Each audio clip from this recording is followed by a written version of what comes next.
ओम शांति प्यारे भाई बहनों, आपका स्वागत है हमारे 7 दिन के साप्ताहिक कोर्स की श्रृंखला में। हम आज आपको बताने वाले हैं मनुष्य आत्माएं 84 लाख योनियां धारण नहीं करती।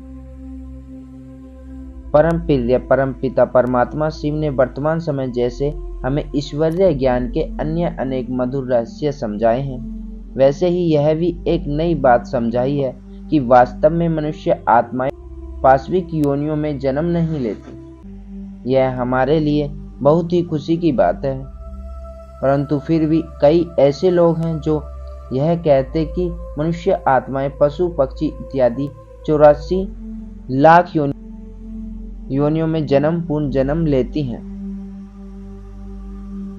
वे कहते हैं कि जैसे कि देश की सरकार अपराधियों को दंड देने के लिए उसकी स्वतंत्रता को छीन लेती है और उसे एक कोठरे में बंद कर देती है और उसे सुख सुविधा से कुछ काल के लिए वंचित कर देती है, वैसे ही यदि मनुष्य कोई बुरे कर्म करता है तो उसे उसके दंड के रूप में पशु पक्षी इत्यादि भोग योनियों में दुख तथा परतंत्रता भोगनी पड़ती है। परंतु अब परम प्रिय परम पिता परमात्मा शिव ने समझाया है कि मनुष्य आत्माएं अपने बुरे कर्मों का दंड मनुष्य योनियों में ही भोगती है। परमात्मा कहते हैं कि मनुष्य बुरे गुण कर्म स्वभाव के कारण पशुओं से भी अधिक बुरे तो बन ही जाते हैं, पशु पक्षी से अधिक दुखी भी होते हैं, परंतु वह पशु पक्षी इत्यादि योनियों में जन्म नहीं लेते।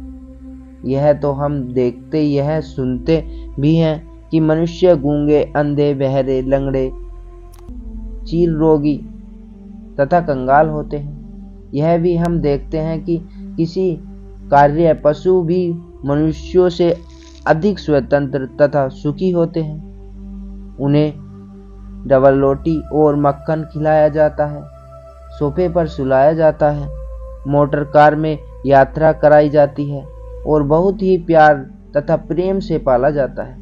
परंतु ऐसे कितने ही मनुष्य संसार में हैं जो भूखे और अर्धांग नंगे जीवन व्यतीत करते हैं, और जब वे पैसे या 2 पैसे मांगने के लिए मनुष्यों के आगे हाथ फैलाते हैं तो अन्य मनुष्य उन्हें अपमानित करते हैं।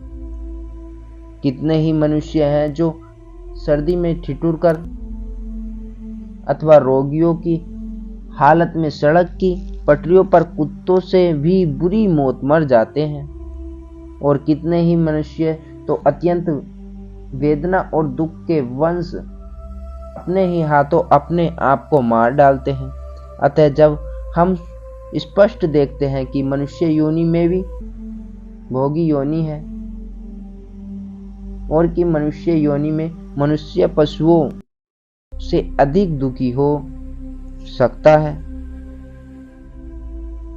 और कि मनुष्य योनि में भी मनुष्य पशुओं से अधिक दुखी हो सकता है, तो यह क्यों माना जाए कि मनुष्य आत्मा को पशु पक्षी इत्यादि योनियों में जन्म लेना पड़ता है।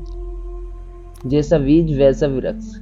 इसके अतिरिक्त हर एक मनुष्य आत्मा में अपने जन्म जन्मांतर का पाठ अनादि काल में अव्यक्त रूप में भरा हुआ है, और इसलिए मनुष्य आत्माएं अनादि काल में परस्पर विभिन्न गुण कर्म स्वभाव प्रभाव वाली हैं। मनुष्य आत्माओं के गुण कर्म स्वभाव तथा पाठ अन्य योनियों की आत्माओं के गुण कर्म स्वभाव से अनादि काल से भिन्न है। अतः जैसे आम की गुठली से मिर्च पैदा नहीं हो सकती, बल्कि जैसे बीज वैसा ही फल होता है, ठीक वैसे ही मनुष्य आत्माओं की तो श्रेणी ही अलग है।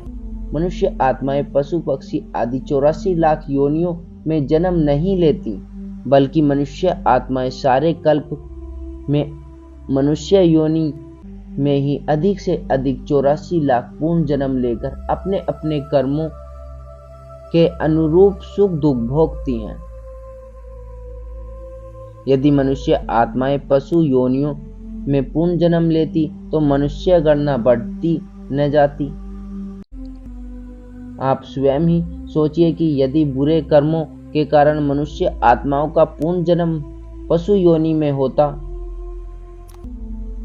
तब तो हर वर्ष मनुष्य गणना बढ़ती न जाती बल्कि घटती जाती, क्योंकि आज सभी के कर्म विकारों के कारण विकर्म बन रहे हैं। परंतु आप देखते हैं कि फिर भी मनुष्य गणना बढ़ती ही जाती है, क्योंकि मनुष्य पशु पक्षी या कीट